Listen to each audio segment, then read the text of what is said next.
Well, hello everyone. This is another episode of the Canadian Immigration Live Q&A. As always, you are seeing Alicia, and today you don't see Mark, but I'm holding the fort for Mark as well with Alicia. Um, we're doing the live stream as usual every Wednesday at 10 a.m. Today we're just a little bit behind the schedule because we just released the podcast episode, which is going to be amazing, and it will be specifically targeting the people who are in Alberta because there have been some major changes to the Alberta Advantage Immigration Program. But we'll talk about that today as well. How are you doing, Alicia? I'm doing well, Igor. Thank you for hosting. And yes, we are immigration lawyers. Igor is our faithful articling student. He is a foreign trained lawyer, and we are here to answer your immigration legal questions. And we always try to provide very high quality immigration legal information. We are not providing legal advice because that would be contrary to our professional obligations. And so we always encourage people, if you have specific questions, if you need advice, if there are aspects of your personal circumstances that you need to talk to us about, we are a law firm. Please reach out and book a consultation through our website, and we will be able to help you directly. But what we do here is to try to give back and to try to answer questions that are going to be as beneficial to as many people as possible. So if you have something general, some burning questions, something that you think is going to affect yourself and a whole bunch of other people, then please ask it here. And that's what these live Q&As are for. Yeah. So, Alicia, maybe we can give a little update as to what was happening recently in Alberta and how it will affect the applicants who are destined to Alberta or who are already in Alberta. Maybe you can give a little update as to the changes to the Alberta Opportunity Stream. hmm So eh, there was bad news and there was good news last week. And maybe we can tackle the bad news first because psychologically I think it's a little bit easier to get rid of the bad news and deal with it right away. So what happened on February 13th last week on Tuesday was the AAIP, so the Alberta Advantage Immigration Program, which is Alberta's provincial nominee program, all of a sudden, with no warning, decided that they were going to pause the Alberta Opportunity Stream. So, dun dun dun, this is bad news for a lot of people who were hoping for AOS, because the benefit of AOS is that you have to have much lower language scores relative to other PNP application streams. And so it was kind of the only hope for people who had scores of like CLB5 to actually have a chance at getting PR in Alberta. So it is bad news that AOS was paused as of last week. And really, there was no notice, there was no kind of advance run up warning saying if you have an application sitting in the AAIP PR portal, make sure to submit it and pay your fees before February 13th. It was just either it's there or it's not there at all. And so if you have not submitted and paid for that application in time, then unfortunately, your application is going to be rejected. It's not going to be considered under AOS right now because they've just closed the program.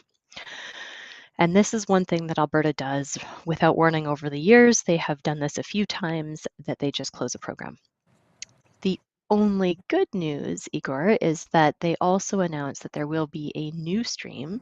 It's not going to specifically replace AOS, it is going to target tourism and hospitality specifically. And we don't have all the details of this new stream yet. Supposedly, it's going to launch on March 1st, 2024. And Igor, I don't know about you, but I'm pretty sure this is now going to be a race to file. Right? Mhm. It is another application where they are setting it up, saying there are limited spots. It's only going to have probably a short intake. It's going to have expedited processing because presumably they want people in these sectors to be able to work for the summer months because that's chronically when Alberta employers have shortages. So this is going to be a race to file. And so stay tuned because we will be having more specific information as it becomes available to us. But just like in prior stream announcements, I'm hoping that Mark will be able to help us guide us all so that people have a chance at getting their applications prepared and ready. And if you are in a situation where you are in one of these 18 occupations within hospitality and tourism, and you have a job offer from a Canadian employer and it's within the tourism and hospitality sector, and you've been working for it at least 6 months within this occupation, then you probably have a good shot. And so there are a number of things that we know because we have been helping people file these applications for about 20 years. We know what kinds of documentation you will need to start gathering. So there is an article that has some more details where they quote the minister, and you can scroll down to the bottom of that article. We'll also be putting a blog article on our Holthe Immigration Law website, but these are the list of eligible jobs according to a statement from the Alberta Ministry of Immigration and Multiculturalism. So if your occupation is on there and if your employer is paying you an acceptable wage, which is another big issue for this application, then you might be needing to scramble right away in the next 9 days and try to get your ducks in a row so that you can submit this application as soon as this new stream opens. Yeah, and Alicia, maybe we could also mention that why we say it's going to be a race to file, because the province has only a certain number of allocations for the year, and we already have more applicants applying for the AUS than they could actually process, than the spots that they actually had for the AUS. And just the fact that they opened a new stream doesn't mean that the province got any more nominations, allocations from the government. It's still the same number, that they just have to redistribute those numbers in between the new different streams, including this new stream for hospitality and tourism and the renewed Alberta Opportunity stream, or whatever it's going to be called. So yeah, it's in your best interest to prepare as soon as possible and be as ready as you can. Absolutely. All right, so other news, Igor, Express Entry draws, of course, there were a couple last week. So if people are curious about what has been happening with Express Entry, there was a healthcare targeted draw, and that was a fairly large scoop of people. So that happened last week. 3,500 applicants were invited, and yeah, there we go. You can pull that up. So we had that February 14th Valentine's Day draw. The minimum CRS was a pretty reasonable CRS at sitting in the mid 400s, which is great news for a lot of people within those targeted draws. And then, of course, we had the February 16th. It was a very small draw, so there was only 150 ITAs issued, and the minimum CRS was 437. So that was the most recent Express Entry update. Yeah. And Alicia, speaking of the Express Entry draws, what is your projection as to how the recent changes to the International Students Program will affect the CRS score? Yeah. And this remains to be seen, but probably people are a little bit panicky right now, trying to make sure that they are going to qualify for some sort of PR pathway, because it is going to get harder and harder to be able to get a study permit. So once the provinces start rolling out their methodology for allocating the number of spots that they have for a study permit for nationals, there aren't going to be that many, especially in some of the provinces, specifically probably in Ontario. And so it's going to incent people to try to move to other provinces that may have higher allocations for study permits.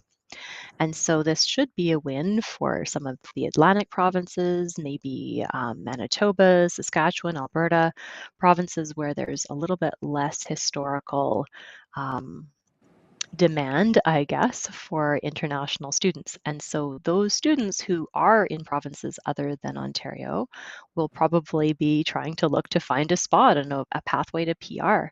And these targeted draws, I think the effect of the targeted draw has been really to push the CRS up. And so if you're not in one of these specific sectors, it becomes more and more difficult to become a permanent resident. And it's the same thing we're seeing with AOS, that you can't just have kind of a broad set of skills. They are looking for specific occupations. And so we kind of see this swing back to occupation-specific ways of getting permanent residence, which is always tricky from a policy perspective, because if you get it wrong, right, if the governments federally or provincially are forecasting and targeting the wrong occupations, it means that we're set up to have shortages in other occupations. So, there's less focus, it seems like, on the human capital and more on specific occupations.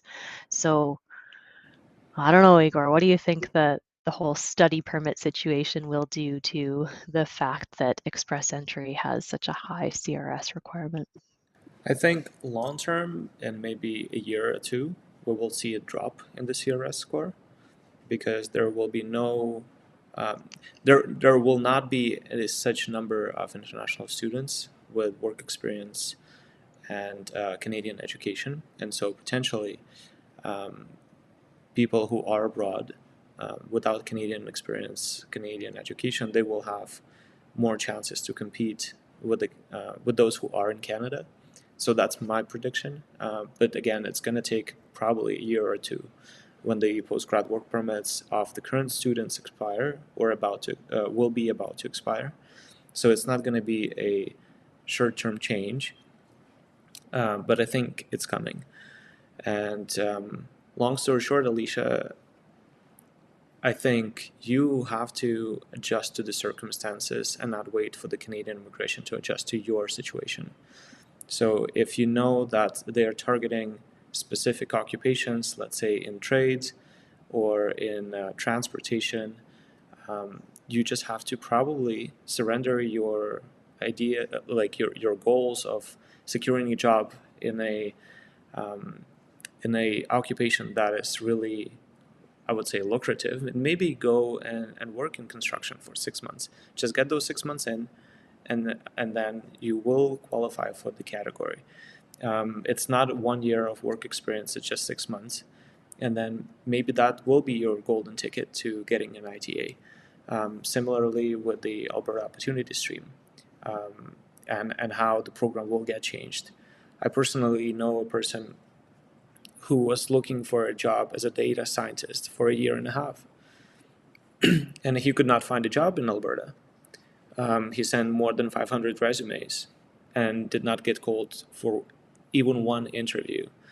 And things would go so much differently for him if he would just, go and get a survival job in construction, maybe, or as a I don't know, framer, um, as a carpenter. 6 months in, he would qualify for the category-based draw. He would get an ITA with his score. So again, it's really case specific, but the idea is the rules of the game have changed significantly, especially in the last couple of months, and so you would need to adjust your strategy.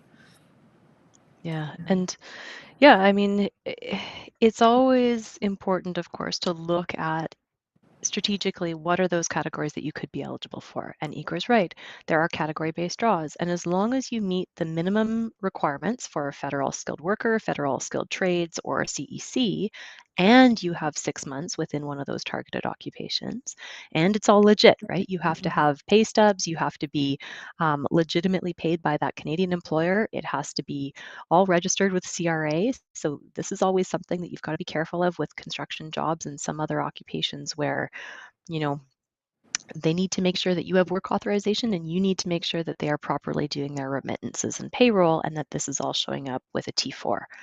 So be careful about that. The other thing to be careful about is some of those occupations are regulated trades, right? And so sometimes you can't work in that job unless you go through some other provincial certification requirements. So double check that.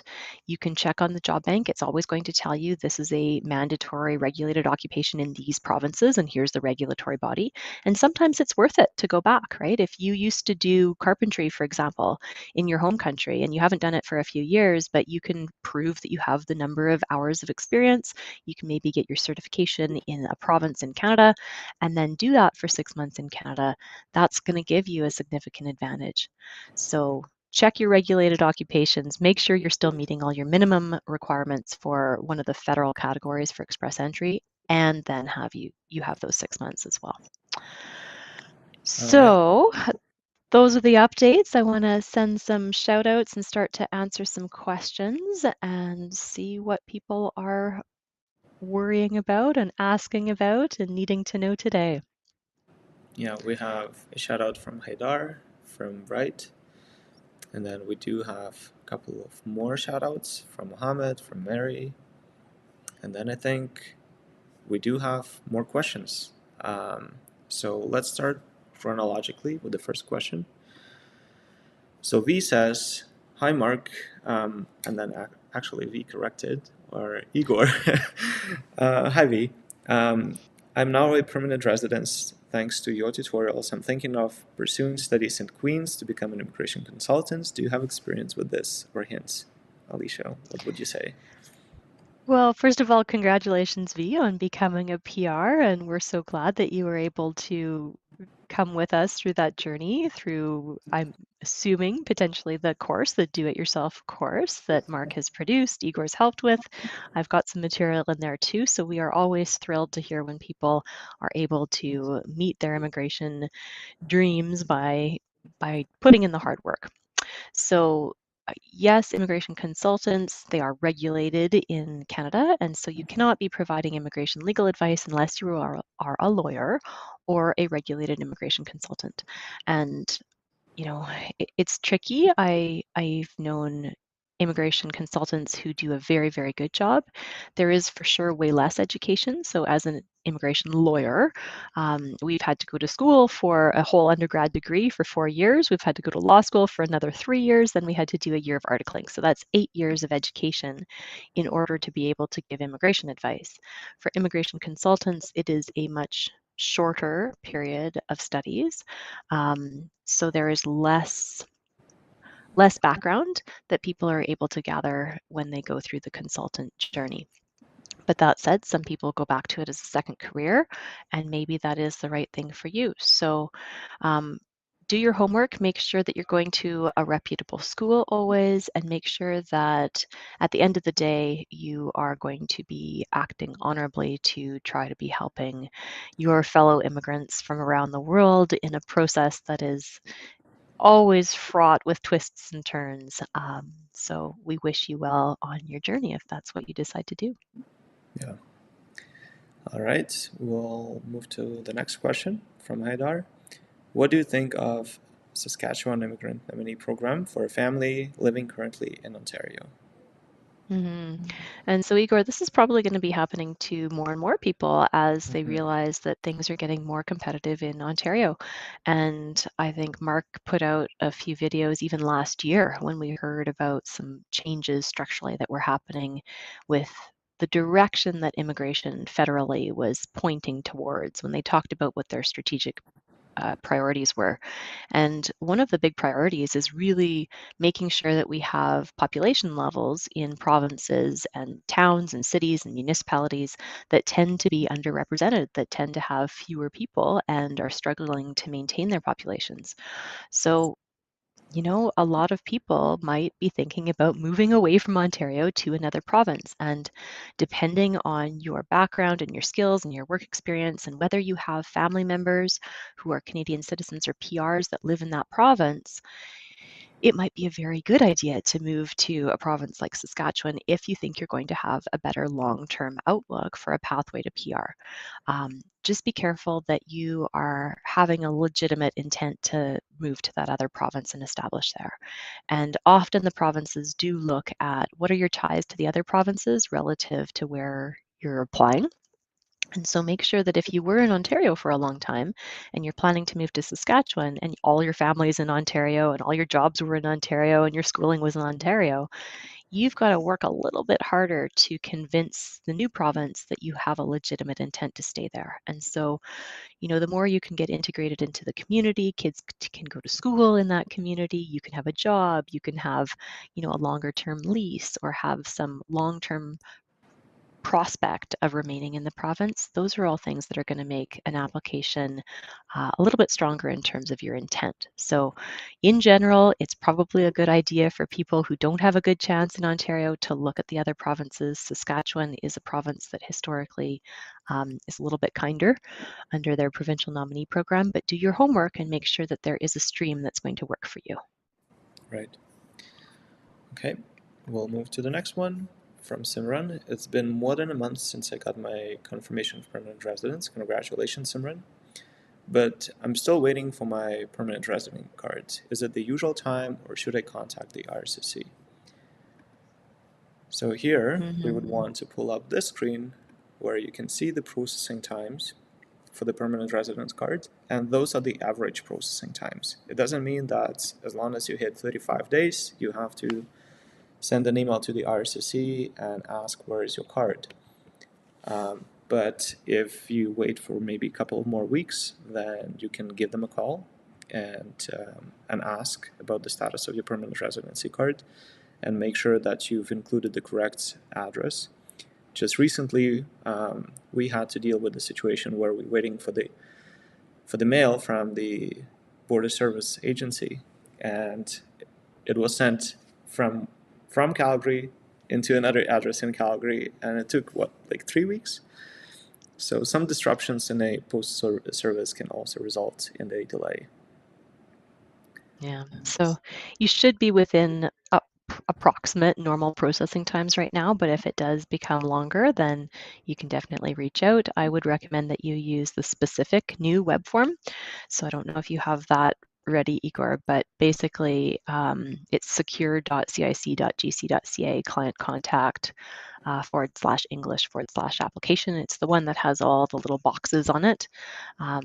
Ask about or update your application, and this is where you can go and do a specific inquiry. And kudos to immigration, they have been pretty good at responding to anything that's submitted through this. The old web form is a bit of a nightmare, but this one has been fairly good. All right.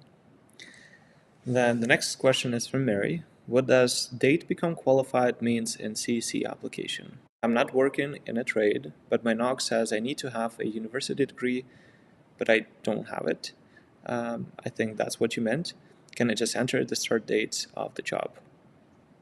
And so be a little bit careful, Mary, but because yes, the express entry always asks when you get an ITA, what is the date that you first became qualified to work in this occupation? And depending on the type of knock that you have claimed and your primary occupation, you've got to make sure that you're meeting your minimum eligibility criteria, either for CEC or FSW. And then you've got to choose your primary occupation and make sure that you are proving to immigration that you're qualified to do that job. And sometimes the knock might say you normally need to have this type of university experience. For express entry, you can prove that you have the job requirements if you're meeting the lead statement, so that opening paragraph, and the majority of the main duties. Officers are not necessarily going to disqualify you if you don't have the education stated for that knock. However, they will use a logic test or a sniff test. And if you're claiming a knock that normally always needs university education and you don't have any alternative experience or a related diploma or something to kind of logically connect why you have that job and why you are qualified for it, they might question whether you've picked the right knock, whether you actually are doing the job that you say you're doing, and is it the high skilled job that you're claiming. So what I would be worried about in this kind of fact scenario is making sure you do a good job of picking your knock. And so one of the things we do in the course, and we spend a whole bunch of time with it, is this knock selection tool. So we have a chart and we go through with our clients very carefully to make sure that the knocks that you think that you're claiming are the ones that you can back up with evidence from your employer, from your letters of reference, from your pay stubs, right? The pay needs to be logically within the realm of what somebody would normally get paid. So these are the things to consider, that if you don't have the degree, do a little bit of legwork to make sure that you show that officer that this is indeed the right knock and you have the other skills and training required when you do your letters of explanation. Make sure you've got good things, good reference letters from your employers as well. And if you are entering the start date of the job, just explain all that in your client information section. Right. The next question is from the City of Knowledge. What a unique YouTube name. Wow. Hello, could you please tell me when the provisional attestation letter will be issued for Alberta, Canada for an undergraduate study permit? City of Knowledge, we would all like to know. This is now, so we mentioned at the beginning that there are a cap now on the number of study permits, and then those provinces each have an allocation, and then they get these attestation letters that have to be issued from the schools. We don't know. The government has said that provinces and schools within the province should be doing this by March, by the end of March, March 31st. But so far, there are not specific announcements from every single province to say, yes, we have this attestation letter, we've got the process all figured out, we have the allocations all given to the universities. So as far as I know, there has not been a public announcement yet, and we are all standing by, eagerly awaiting that announcement. Yeah, and there was a tweet from the minister saying, hold off until April 1st submitting your application, because I think that is the unofficial deadline that the provinces received from the government to actually develop the process for the attestation letter. So hopefully April 1st, but no concrete data yet. Okay, we'll move to the next question from Nana. Is the processing time for a study permit application with the co-op work permit the same as the normal study permit without co-op work permit, which is 10 weeks? Yeah, that's an interesting question, Nana. They don't break it down. So they don't say, yes, the processing time is longer or shorter for an application with a co-op work permit. Most of the time, the co-op work permit is just kind of a tag on. So if your program actually says that you have to have co-op or an internship, which is no more than 50% of your studies, and it's required for your program, and that's on your letter of acceptance, then when you do your study permit application, it's part of what you need to flag to say, hey, and I also need this co-op work permit. Hopefully that shouldn't be slowing things down. It hopefully shouldn't be taking more time, but they don't say, they don't post. Yeah. Okay, we have a shout out from Vijay. Hello, Vijay. And then we have a very nice comment. Hello, Igor and Alicia. My question is not really a question. I just like how Alicia answers her questions, and especially when she says, be very, very careful. Thank you, Alicia and Igor and Mark too. Thank you, OC. That's funny. Okay, we have a question from Bright. He says, I have a sister that has gained admission to Sheridan College for a postgrad certificate. Just wanted to be sure if she needs to have an attestation letter. Mm-hmm.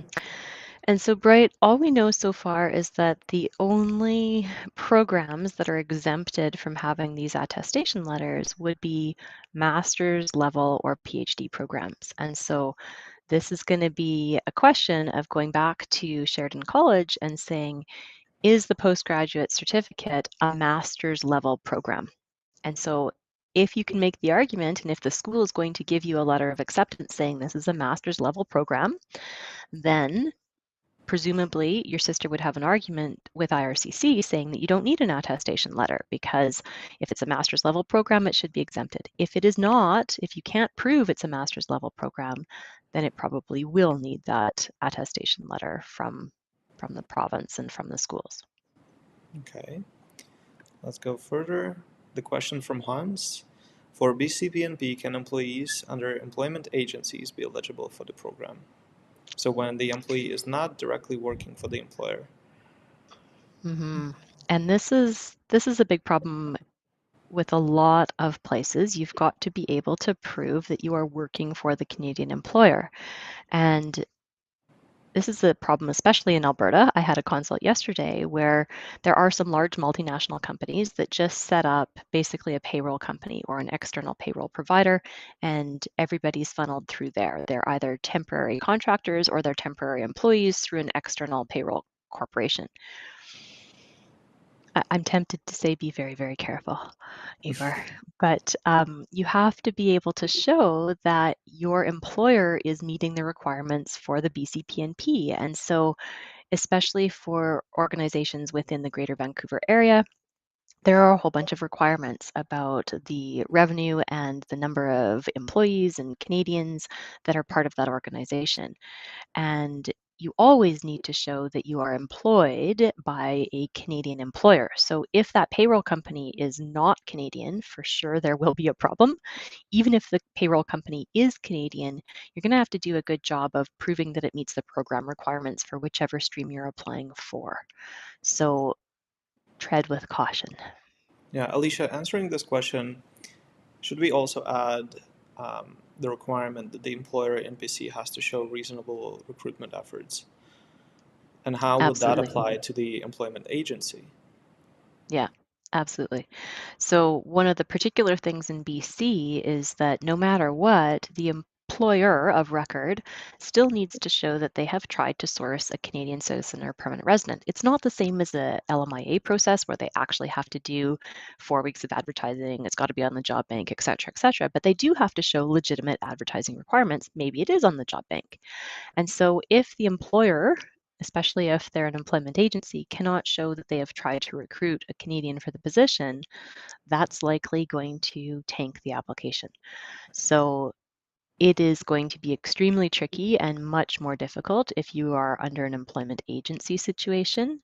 And you're going to have to convince the BCPNP. Also, one of the big things with BC is business licenses. And so, a lot of times, if the company is required to have a business license and the company you work for doesn't have a business license or the addresses are all wrong, that's another reason that the BCPNP will withhold a nomination. So, there are a number of hurdles. Yeah. We have a super chat from VK, and he asks, for my entire family, on January 25th, 2024, police clearance certificate, EAPR post-ITA, all documents submitted to IRCC. So I think they've submitted EAPR on January 25th. Can the entire family travel to India, and do we need to get the new police clearance certificate during the PR processing? So basically, do you need to get a new police certificate after you receive an ITA and submit the EAPR? And Igor, maybe you can pull up the police certificate policy on Express Entry, because police certificates and messing up police certificates or not having a color copy of your police certificate or not getting all the elements of your police certificate translated properly, or I had a consult with somebody, and I think I talked about this the last week that I was on as well with Mark on the live. If you have traveled and you got the police certificate after, before you left the country, then it's a problem.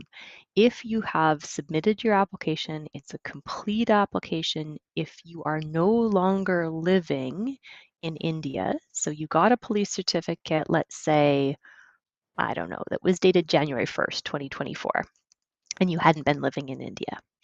And you submitted your entire application with your EAPR and you had your ITA and everything was completely submitted to immigration, then you should be okay if you travel back to India only for a short period of time, less than 6 months in duration. But so that here's what they say. They give you some examples, right? They say for the country where you currently live, the police certificate has to be issued no more than 6 months before the date that you submit your application. So assuming you got your proper police certificate, you wouldn't need it if you were in Canada. If they want you to do a Canadian RCMP check they will ask you. For any other country, then that police certificate must be issued after the last time you stayed there for 6 months or more. So if you had left India and then you decided that you were in Canada the whole time, you got your police certificate well after you left India, and then you've submitted everything on your EAPR, you're going to go back to India for a short visit, you're not going to live there for 6 months, then it should be okay.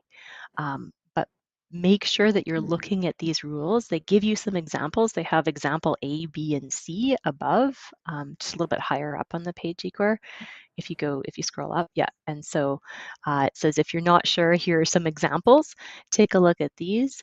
And police certificates, you've got to be for sure correct on. Otherwise, it's a common classic reason why people get their express entries applications refused. As long as your police certificates are in order, and of course, you've got no charges or criminal arrests or detentions or issues, then usually they don't ask for a new police certificate. If you're worried about it, you can update them and just say, hey, we took a trip to India for X period of time. And just make sure that you're back in Canada by the time you need to be continuing to gain your work experience, or making sure that you're in Canada for the e-COBRA landing process. Right. We'll come back to the questions in the order in which they were received. So the next question is from Vijay, which is a little outside our wheelhouse. So he asks, at the time of first landing, can I bring goods which I intend to sell to customers? Can I get a lot of buckets to sell to customers later on when I start a business in Canada as a permanent resident? So it's pretty much, if I land in Canada, can I bring a whole ship of products with me? So Vijay, one of the things to keep in mind is that there's immigration and then there's customs. And so there are lawyers who actually do specific advice or provide specific advice in customs and importation and duty and dues. And so you will probably want to reach out to them if you've got a business or you're looking at bringing in goods as part of your business, because there are import and customs requirements. You can look at some of them online and try to get a basis of knowledge before you reach out. But I would say make sure that you are correct on your taxation and your customs and your dues, because you never want to show up at the border with, an entire container of a widget and then find out that you are not able to import it, or that you're going to be paying a lot of money in order to do so. So do some homework on that one. But yes, that is outside of our scope of immigration law information. Yeah. We have another question from Skirmishes. And I think Skirmishes attended the webinar that we did with Solpiv. So hello there. The question is, the permanent residence, it's actually not a question, it's a comment. The PR application fee is non-refundable if you refused. Subscribe to the Express Entry course. It's an investment worth its weight in gold. So thank you so much, Skirmishes. That also is a good segue for us to actually share the screen and show you how you can access the Express Entry course. So all you have to do is you have to go to the website called CanadianImmigrationInstitute.com. You can find it through our website by clicking Express Entry and then the Express Entry course. We renamed the course for the 2024, and it's a brand new version of the Express Entry course. It's a 2024 version that reflects all of the recent changes to the Express Entry game. And so when you subscribe to the course, first, you get it for life. Then second, you get a chance to attend the master classes, which happen periodically, where Mark goes live. And we just decided to condense the master class duration a little bit from 4 days into 3 days and make it more targeted towards people who actually have a basic understanding of the Express Entry process. So first you want to watch the course and then attend the masterclass, or you can do it simultaneously, but this masterclass is a bonus that helps you get your questions answered in case you don't understand something or something is unclear from the lessons, which we doubt there is any confusion after you watch the lessons. The lessons are comprehensive. We have, I think, Alicia, we have over 10 hours of videos in the Express Entry course. So that is a very good investment in your future. And then it will also allow you to sleep easy at night, knowing that you understand the process from A to Z. Of course, there are no guarantees that when you take the course, or even if you retain a lawyer or consultant, no one can give you a guarantee. Things may go off the track, but when you understand the process and you know exactly what the officer is looking at, your chance of getting an approval is much higher. So just consider subscribing to the course. We actually had to have a master class from February 20th until February 23rd, but we decided to postpone the master class because of some circumstances outside our control. So you still have maybe about a week to subscribe to the course and before we start the next master class. Mm-hmm. And it's a good point, skirmishes, right? When you pay your PR fees, your application fees, so with the government, it's about $1,500 in application fees by the time you pay your right of permanent residence fee and the application fee per person. And so if you've done things that are erroneous or incorrect and your application just gets returned as incomplete or refused, then those fees are gone. The government keeps them. And the course is, it's an investment in making sure that you're learning how to do it right, but you can then understand what's going on with your process. And if you do need more help, then you can always still reach out and book a consultation, and you get that one-on-one advice specifically about what's going on if you're stuck on your application. So always an option. And if you are able to work with us directly, we do take clients. So if you want to retain us so that you know that you have Mark or I or Igor looking over absolutely every single document and form that you are drafting and helping you kind of logic through what your explanations are on your letters and things like that, that is a service that we offer. You can retain us to help you more specifically and directly if that is what you require. Yeah, and maybe one more comment from a personal perspective. As an ex-immigrant, not actually, if you're an immigrant, there is no ex prefix. We had to go through immigration, and we spent so much money on the U.S. immigration lawyer. I think it was over $12,000 total, and then we had to spend additional money to come to Canada, and that was a very significant commitment. It was really challenging financially. But let me tell you this, once you get your permanent residency, you will earn this money back. And your life, the life of your children, your grandchildren, everyone's in your family will never be the same. And so it is an investment into your future, and it's a long-term investment that eventually will pay it off sooner or later. So when you think about, should I just apply for Expert Entry myself and collect the information online, maybe go to Reddit, maybe go to some forums, you will get conflicting information that you may rely upon, and that may result in the refusal. And right now, there's just, if you have a shot, it's going to be the only shot that you have.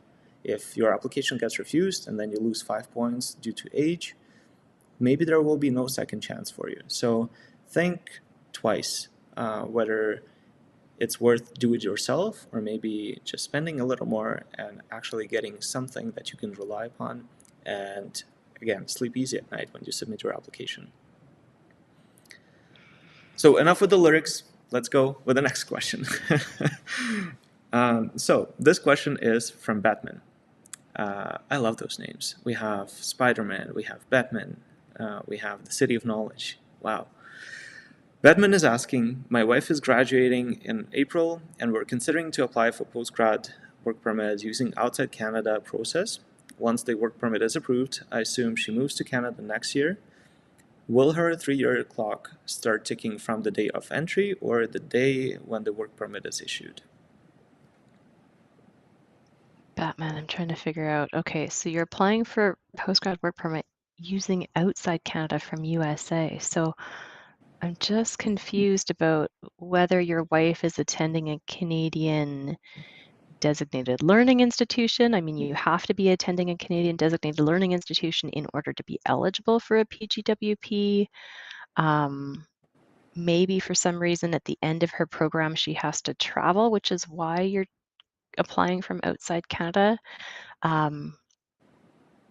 Normally people are in Canada and then they apply for their postgrad work permit from inside Canada, and then they have implied status to or be able to start working full-time from when they have submitted their PGWP application. If you're doing an outside Canada process, it's a little bit trickier. So I'd recommend you reach out and book a consult, because I'm not sure why you're doing it this way. But in general, I can say that if you are doing an outside Canada application for a work permit and you're eligible for that work permit, you normally will get, if you're visa required, a passport request, and then you will get a letter that says, yes, we've approved your application. You have to bring everything with you to the port of entry. Usually it's the airport. And then if your document is approved at the airport, they will issue you a validity date for that. And so usually if it's an outside Canada process, that work permit will not be valid unless and until you show up at the border, you convince the officer you meet all the program requirements, and then they issue you the validity period.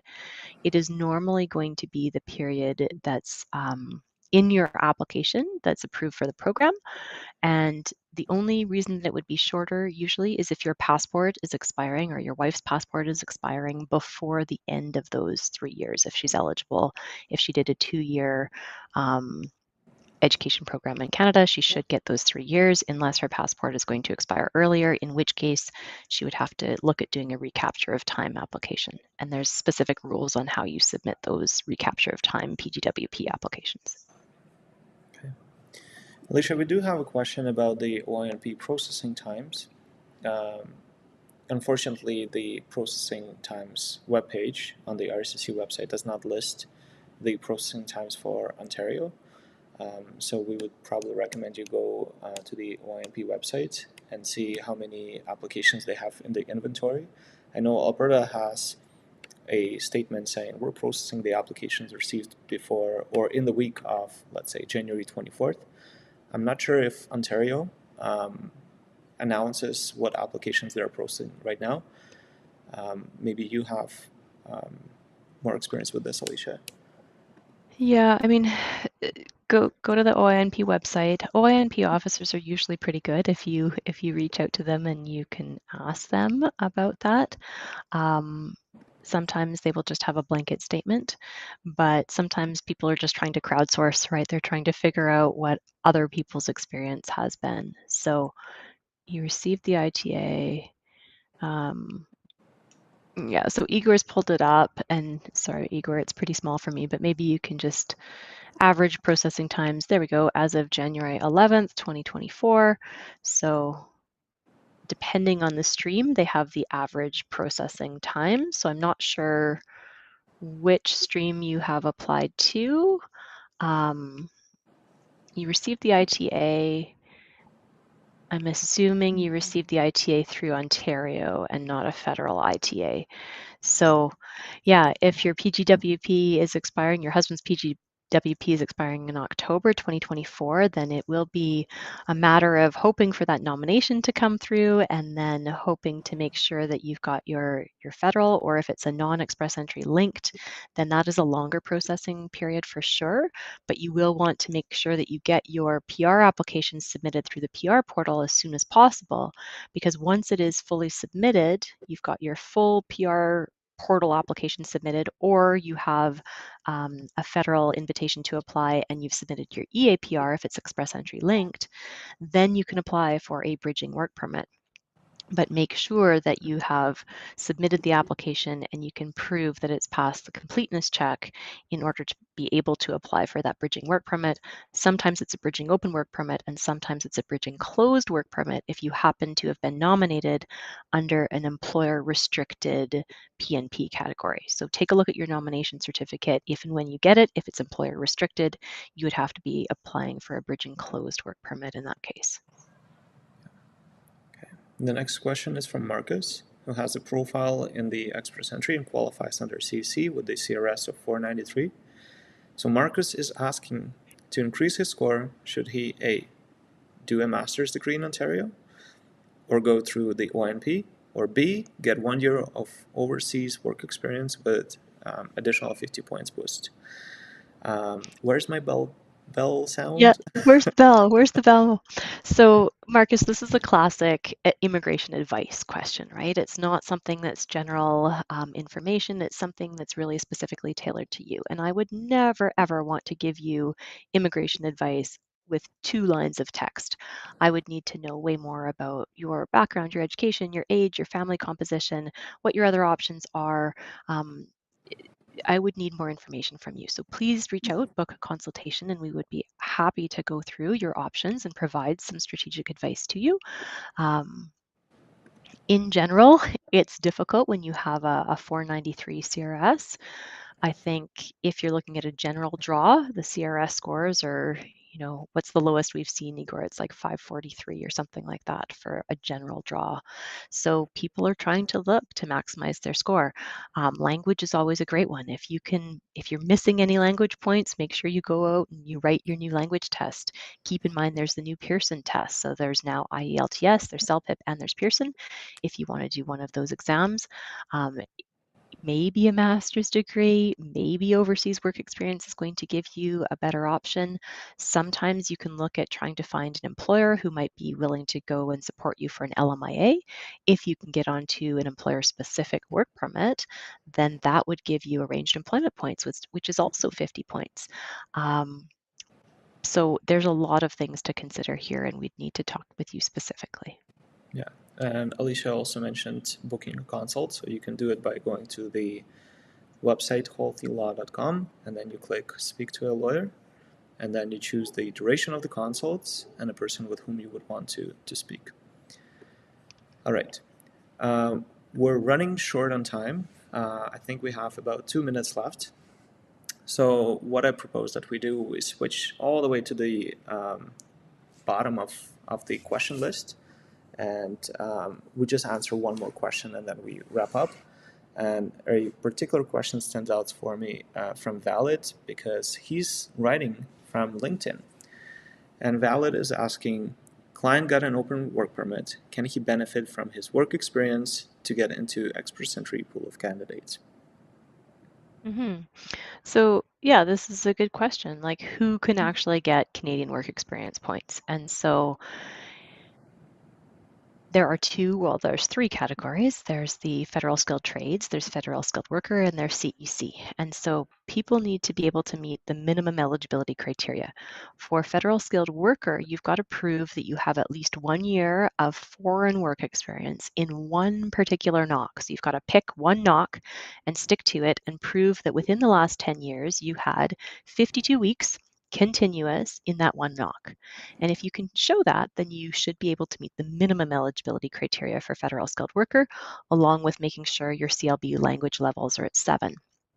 And you have to have your education credential assessment if you've got foreign education. So if you are in Canada on an open work permit, you are eligible to work for any employer in any industry, in any province or territory. Make sure that if you're looking at express entry, that province is not Quebec, right? You don't want to hopefully have work experience in Quebec, but it theoretically could qualify if you can prove that you have an intention to move to another province. An open work permit will allow you to gain Canadian experience, but you have to make sure that the NOC that you're working in is actually a high-skilled NOC. So the job that you're doing based on the lead statement and the majority of the main duties, those bullet points, are within that category. The job title doesn't matter as much, but it has to logically fit that you're working in that job. So yes, if you're working for a Canadian employer and that employer is properly remitting taxes, you've got a T4, you've got pay stubs to show that you are employed, that employer is willing to write you a letter of reference, basically confirming what your job duties are, your pay, salary, and benefits. If you're on an open work permit, you've got authorization to work. It's just that you are not able to get arranged employment points. So take a look at my article. I've also done a little explainer video on it. people who are on open work permits are not eligible to claim arranged employment points. So you don't get those 50 bonus points if you're on an open work permit. That only happens if you are on a closed employer-specific work permit and you've been working there for the company for over a year, or if the company goes and gets a new LMIA or adds you to an existing LMIA and you've updated your work permit with that employer-specific designation on the work permit itself. So these are kind of the nuances of the program. Make sure that, yes, you understand you could be eligible, but it's got to be a high-skilled knock. It's got to be a Canadian employer, and you've got to be able to prove it. And you can't claim those arranged employment points on an open work permit.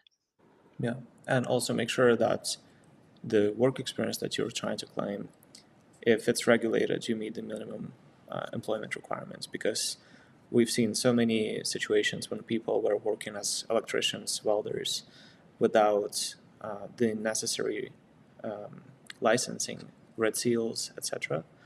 And they just burned their time on the work permit because they cannot claim this work experience. Yeah.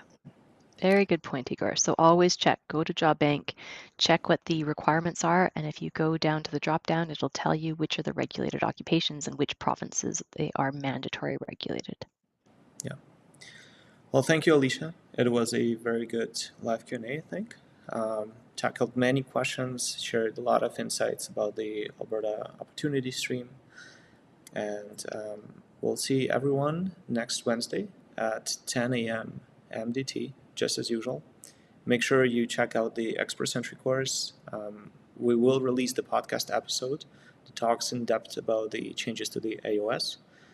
And then, subscribe to the channel, hit the bell button so that you get notified when we go live next time. And we'll see you next week. Okay? Bye-bye.